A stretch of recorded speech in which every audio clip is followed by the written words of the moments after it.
Smartphone OnePlus 7 will be the next device in the only line of the Chinese company, the presentation of which is expected in May or June 2019. Most likely, as in the case of his predecessors, the manufacturer will promote it as the next killer flagships. Unlike most other vendors, OnePlus produces a very limited range of models. At the moment, only 2 new smartphones are released per year.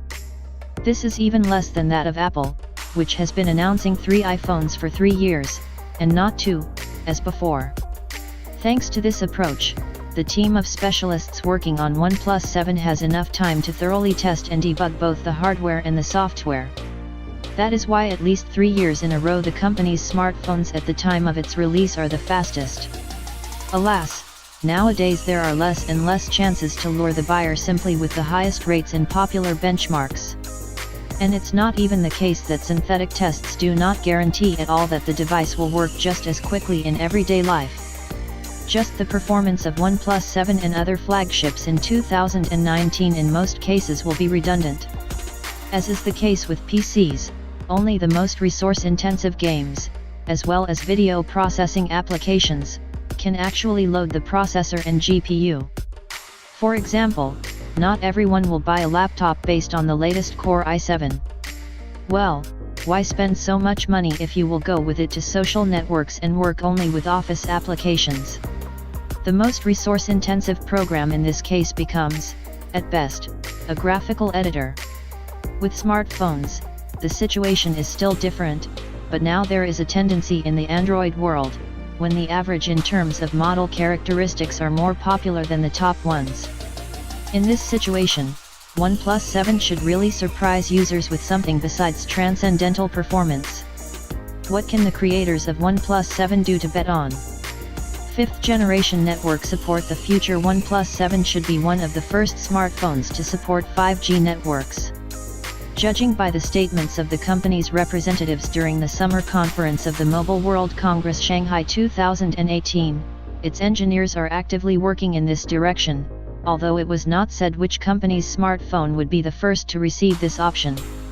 If you believe the rumors, the leadership OnePlus is now actively engaged in negotiations with US mobile operators.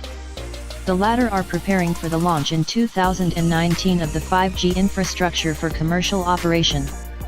So, it is perhaps the most important task for a company to leak into the US market. From other countries, South Korea, Japan, and China are preparing to become the pioneers in launching 5th generation networks. At first, the coverage area will cover only large megacities, but in the future coverage is expected to be comparable to current 5G networks. Screen?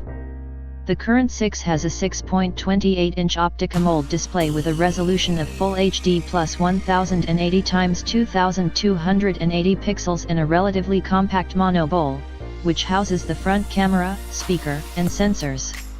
The OnePlus 6T mono brow will be replaced by a small teardrop neckline. Yes, OnePlus 7 can get a screen with a resolution of QHD plus 1440 x 3040 pixels with an aspect ratio of 9:19 or even longer. However, a higher image clarity will in any case result in a decrease in performance. Namely, it was the main fad of the company for many years. Biometrics? The standard modification OnePlus 6 fingerprint scanner is located in the usual place, on the back of the case under the camera. The 6T Turbo, coming out in October, will have a fingerprint module, presumably optical, built right into the display. But even if the OnePlus 7 gets a more advanced ultrasonic sensor integrated into the screen, it will not give it a competitive advantage. But the increase in the cost of the smartphone is expected to be very tangible. And what did you want, anyway? The consumer pays for any innovations. Also, OnePlus specialists can improve face unlock face recognition. At the moment, this function of the company's flagships does not work quite reliably. It would definitely be nice, but the buyer is unlikely to decide that he needs to buy exactly OnePlus 7 just for this reason. Camera? Maybe.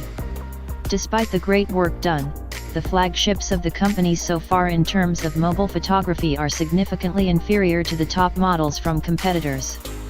so we should expect a triple main camera with a 3-fold hardware zoom and a double front with an additional module for measuring the depth of space. In principle, if OnePlus 7 offers the best photographic possibilities at an affordable price, this will be a weighty argument in favor of buying this particular smartphone. In any case, the same Huawei has not relied on especially powerful for a long time.